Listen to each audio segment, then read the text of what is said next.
So what's up mga kagana? For today's video, pag-uusapan natin ngayon kung sino-sino nga ba ang mga pwedeng mag-apply sa ating Mitsubishi Auto Loan.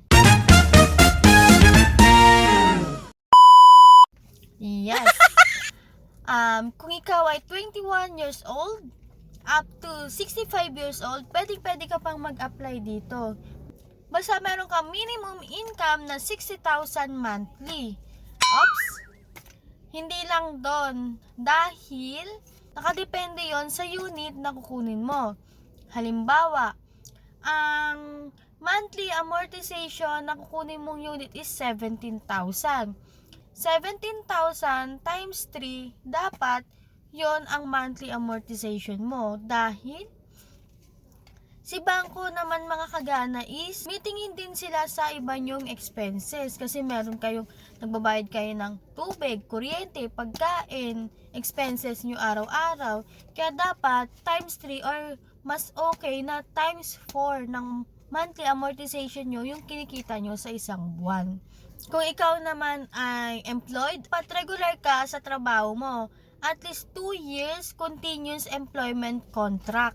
Kasi saan ka nga ba kukuha ng, kung hindi ka regular sa trabaho mo, saan ka kukuha nga ba ng pambayad sa sasakyan mo kung pahinto-hinto ka sa trabaho mo, or kung wala kang permanenteng trabaho, maka-question tayo ng bangko nun.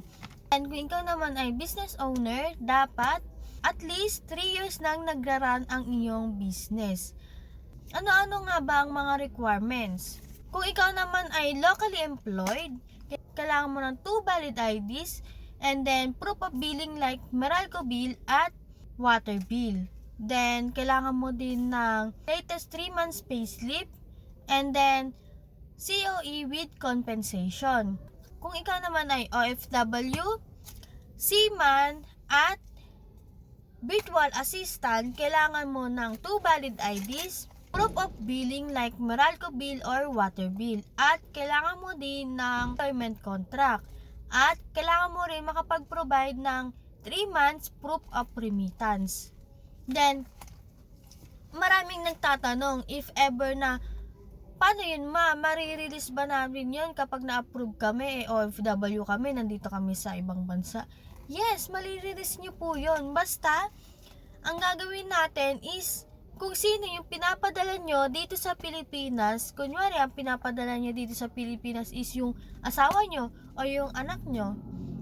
Si asawa nyo ang magiging principal borrower natin at ikaw ang magiging co-maker.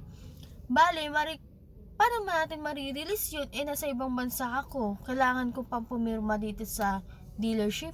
No naman, kasi pwede na nating principal borrower mo or pwede nang si asawa mo ang pumirma dito sa aming dealership if na-approve kayo at i-release na natin.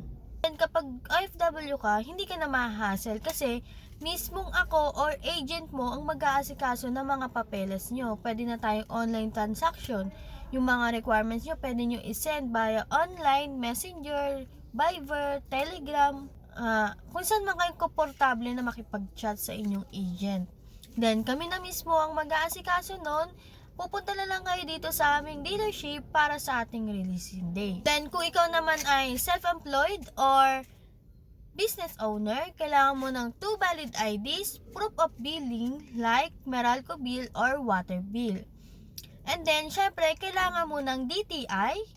And then, syempre, kailangan mo din ng 3 months bank statement. Paano nga ba kung walang bank statements? Pwede naman yun ma'am, basta meron kang ITR. Ang ITR, ibig sabihin nun is income tax return. Mahalaga kasi na meron tayong bank statement, lalo na kapag business owner tayo. Kasi kukwestiyonin tayo ng bangko, paano nga ba tayo nag-iipon? Saan natin iniipon yung pera natin? Saan natin pinapasok yung pera natin?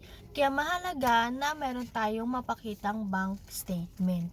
At yun na nga mga kakagana, kung may naintindihan kayo sa aking mga diniscuss, at willing na kayong kumuha ng ating Mitsubishi Auto Loan, andito ang aking contact number at ang aking Facebook page. Message nyo lang ako at ibibigay ko sa inyo ng libre ang ating quotation. Marami akong promo na ini-offer ngayon, lalo na't January. Lumabas na ang ating mga promo at mga discount. At kung may mga katanungan pa kayo, pwedeng kayong mag-comment at sasagutin natin yan. Bye!